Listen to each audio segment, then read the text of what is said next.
আশা করব আপনারা সকলে ভালো আছেন। আপনারা দেখছেন আজকের রাজনীতি। আপনাদের কাছে একটাই অনুরোধ থাকবে, চ্যানেলটি সাবস্ক্রাইব করবেন, আমাদের সাথে থাকবেন। আমি গতকাল একটা লাইভ প্রোগ্রামে বলেছিলাম সিপিআইএম এর বিকল্প পশ্চিমবঙ্গে অন্য কোনো রাজনৈতিক দল নেই। পশ্চিমবঙ্গের বিকল্প রাজনীতিতে বামেদের অবস্থান অনেকটাই উজ্জ্বল। সিপিআইএম বিকল্প পশ্চিমবঙ্গের, বলতে গেলে বাম ফ্রন্ট বিকল্প পশ্চিমবঙ্গের। আমি গতকাল এইটাও বলেছিলাম লাইভ প্রোগ্রামে, আপনারা দেখেছিলেন মথুরাপুর লোকসভা কেন্দ্রের পাথর প্রতিমা অঞ্চলে, মানে বিধানসভার অন্তর্গত যে কৃষি সমবায় সমিতির নির্বাচন হয়েছিল, সেখানে বামেরা 42টা আসনেই জয়লাভ করেছিল। বিজেপি তৃণমূল প্রার্থী দিতে পারেনি। এবং এটাও বলেছিলাম পূর্ব মেদিনীপুরের কাঁথিতে যে 9টি আসনে সমবায় সমিতির নির্বাচন হয়েছে, সেখানে বিজেপি তৃণমূল প্রার্থী দিতে পারেনি। বাম দলগুলো সমবায় সমিতি দখল করে নিয়েছে। এবং আপনারা জানেন পশ্চিমবঙ্গের যে কটা সমবায় সমিতি নির্বাচন হয় বা সমবায় সমিতি রয়েছে, প্রায় 90% সমবায় সমিতিতে বামেদের দখলদারি রয়েছে। আবার একটা খবর আমাদের কাছে এসেছে, জয়ের খবর। সমবায় সমিতি নির্বাচনে বামেদের আবার জয়লাভ। কৃষি সমবায় সমিতি নির্বাচনে বামেরা জয়লাভ করেছে। কোথায় ঘটেছে জানেন? পূর্ব মেদিনীপুরে রামনগরে মাধবপুর কৃষি সমবায় সমিতি নির্বাচনে বামেরা জয়লাভ করেছে। 34টা আসনে বাম সংগঠনগুলো দখল করে নিয়েছে, মানে 34টা আসন জিতে গিয়েছে। আর তৃণমূল 13টা আসন জিতেছে। বিজেপির খবর না বলাই ভালো, যেখানে আমি আপনাদেরকে বললাম 34টা আসন বামেদের দখলে এবং 13টা আসন তৃণমূলের দখলে। সোজা কথায় বুঝে নিতে হয় বিজেপি খাতা খুলতে পারেনি। এই যে বিভিন্ন জায়গায় যে সমবায় সমিতির নির্বাচনগুলো হচ্ছে, আপনারা তুড়ি মেরে উড়িয়ে দিতে পারেন। সমবায় সমিতির নির্বাচন আবার কি আসল নির্বাচনে জিততে পারে না? আপনাদেরকে বলি, জয়ের শুরুয়াত যখন হয় না, যখন ঢেউ আসে, দেখবেন ঝড় আসে, আগাম একটা পূর্বাভাস পাওয়া যায়। এই যে বিভিন্ন দিকে যে সমবায় সমিতির নির্বাচন হচ্ছে, বাম দলগুলো অপ্রাসঙ্গিক হয়ে পড়েছে।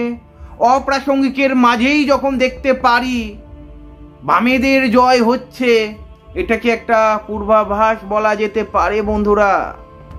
আমরা দেখলাম কুচবিহারে, যেখানে বামেদের শক্তি নেই বললেই চলে, কুচবিহার জেলায় জেলা সম্মেলনে হাজার হাজার মানুষের উপস্থিতি।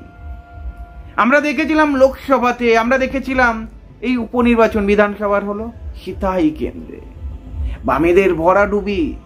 বামেদের ভরাডুবি কুচবিহারে হয়েছে। সেই কুচবিহারেই আপনারা যদি দেখেন জেলা সম্মেলনে ভরিয়ে গেছে, মানে হাজার হাজার মানুষের উপস্থিতি।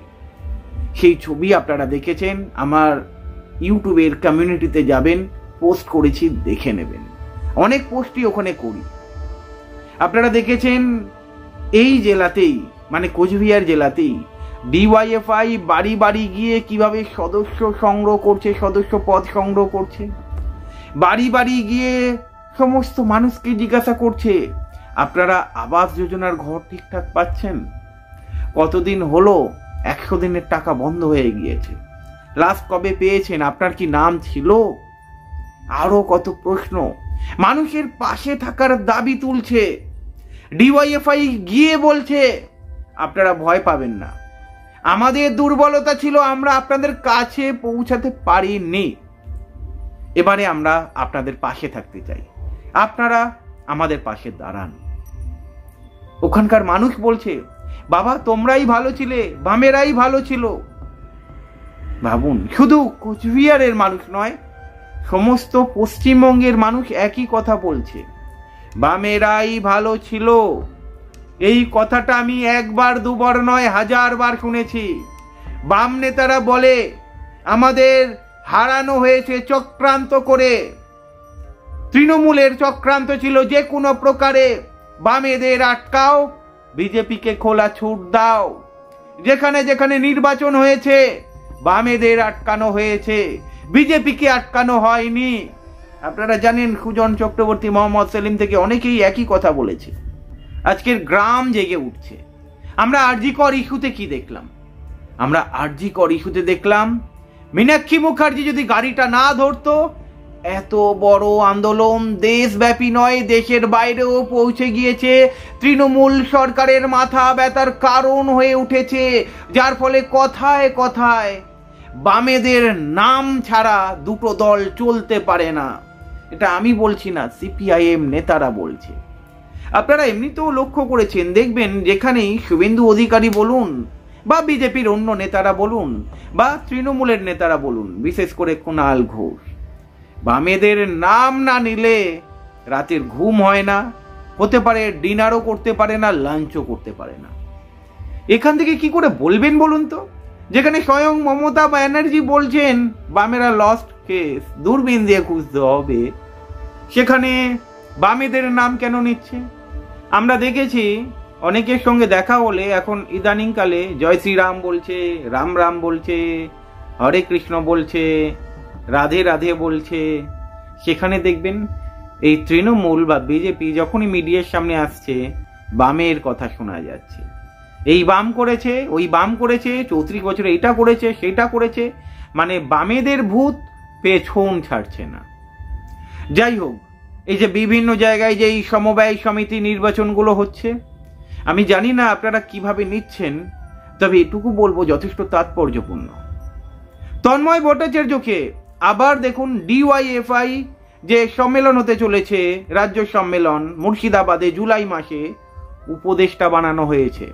স্বয়ং মীনাক্ষী মুখার্জি নিজের মুখে বলেছেন সেখানে নিরাপদ সর্দার থাকছেন, রবীন দেব থাকছেন, আরো অন্যান্য নেতারা থাকছেন। বামেরা দেখিয়ে দিচ্ছে শূন্য থেকেও কিভাবে লড়াই করতে হয়। বামেরা দেখিয়ে দিচ্ছে শূন্য থেকেও কিভাবে মানুষের পাশে থাকতে হয়, মানুষের জন্য লড়াই আন্দোলনে এগিয়ে যেতে হয়। এই দলটাকে কুর্নিশ জানাতেই হয়। এই দলটা শূন্য, আমি তো অন্তত ভাবতে পারি না কিভাবে শূন্য হলো দলটা। বিরোধীরা বলবে বামেরা 34 বছরে যা অত্যাচার করেছে, এই কারণেই বামেদেরকে সরকার থেকে সরিয়ে দেওয়া হয়েছে। হ্যাঁ, শিল্পটা করা যদি অপরাধ হয়ে থাকে সিঙ্গুর নন্দীগ্রামে, দেখুন জমি অধিগ্রহণ ঠিকভাবে হয়েছিল কি হয়নি সেই প্রসঙ্গে যায়নি, তবে শিল্পটা হলে নন্দীগ্রামের কতটা সুবিধা হতো, সিঙ্গুরে কতটা সুবিধা হতো। আজকের সিঙ্গুর নন্দীগ্রাম কোন জায়গায় থাকতো? পশ্চিমবঙ্গের একটা গুরুত্বপূর্ণ স্থান দখল করে থাকতো, সেটা আমি না বললেও আপনারা নিশ্চয়ই বুঝতে পারেন।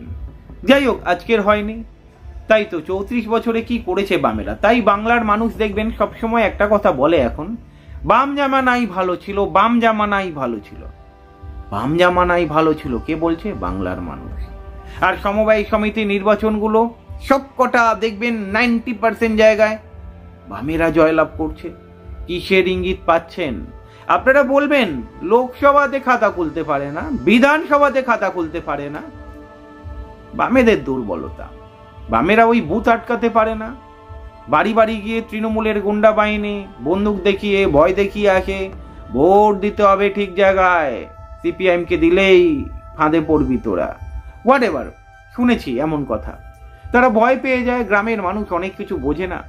আর বামেরাও ভয় পেয়েছে নিশ্চয়ই নিচুর তলার কর্মীরা, যার ফলে হয়তো বুথ রক্ষা করতে পারেনি, যার ফলেই হয়তো ওই মানুষদের সুরক্ষা দিতে পারেনি, যার ফলেই হয়তো ওই মানুষগুলো ভরসা করতে পারেনি বাম দলের ওপরে।